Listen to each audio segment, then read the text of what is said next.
जम्मू कश्मीर के अलग अलग हिस्सों में सर्च ऑपरेशन लगातार आतंकियों के खात्मे के लिए देखने को मिल रहा है और ऑपरेशन जारी है। आगे बढ़ते से बीच एक और बड़ी खबर का रुख करेंगे। ऑपरेशन सिंदूर के दौरान भारी मुश्किलों का सामना करने वाले एलओसी के पास के गांव के लोग अब अपनी सुरक्षा बढ़ा रहे हैं। सीमा पार की गोलीबारी में कई घर क्षतिग्रस्त हुए और कई लोग घायल भी हुए। स्थानीय निवासी भारतीय सुरक्षा बलों की तारीफ कर रहे हैं। एक निवासी ने यह कहा कि हमारे सैनिकों ने हमें पाकिस्तानी गोलीबारी से बचाया, हम हमेशा उनके साथ खड़े हैं। प्रशासन द्वारा बनाए गए नए बंकर अब ग्रामीणों द्वारा साफ और तैयार किए जा रहे हैं, क्योंकि उन्हें आशंका है कि स्थिति फिर से तनावपूर्ण हो सकती है।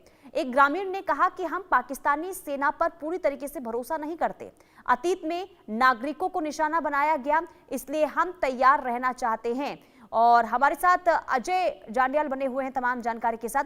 अजय, देखिए, जिस तरीके से ऑपरेशन सिंदूर के बाद अब स्थिति बदली है जम्मू कश्मीर के, खास करके अगर हम बॉर्डर्स एरिया की बात करें, और जो स्थानीय लोग हैं वहां के, जो उनके स्टेटमेंट सामने आ रहे हैं, उसके बारे में भी बताइए। और साथ ही साथ ये भी बताइए कि ऑपरेशन सिंदूर के बाद अब सुरक्षा व्यवस्था किस तरीके से और भी ज्यादा सख्त कर दी गई है बॉर्डर एरियाज पर।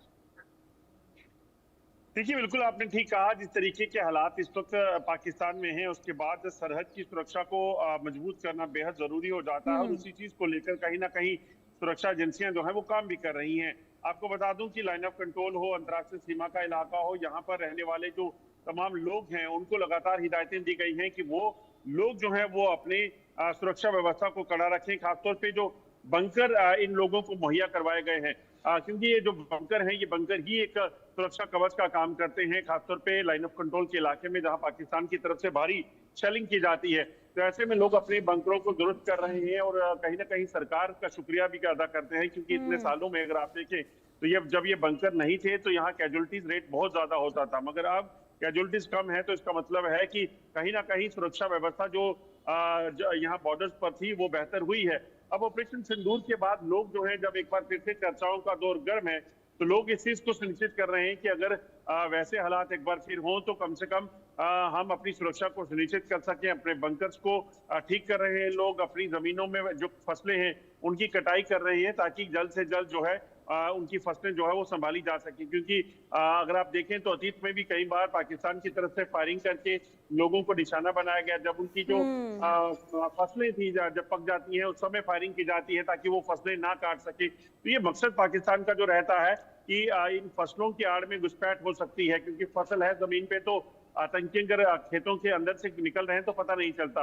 दूसरी चीज की जब खेतों में लोग होंगे तो लोगों की मूवमेंट वहां पे होती है, तो ऐसे में अगर कोई सस्पेक्ट उस इलाके से निकले तो पहचाना जाता है। तो कई सारी चुनौतियां जो है वो सुरक्षा बलों के लिए हैं। उसी के मद्देनजर अब सिविलियंस के साथ मिलकर जो है एक बड़ी मुहिम ये चलाई गई है कि सरहद के इलाकों पर नजर रखी जाए। वहीं पाकिस्तान के हालात के चलते अब लोग जो है थोड़ा एहतियात बरत रहे हैं। ठीक है अजय, बहुत शुक्रिया तमाम जानकारी देने के लिए। तो लोगों का भरोसा देखिए सुरक्षा बलों के प्रति बढ़ा है। देखिए, प्रशासन द्वारा बनाए गए नए बंकर अब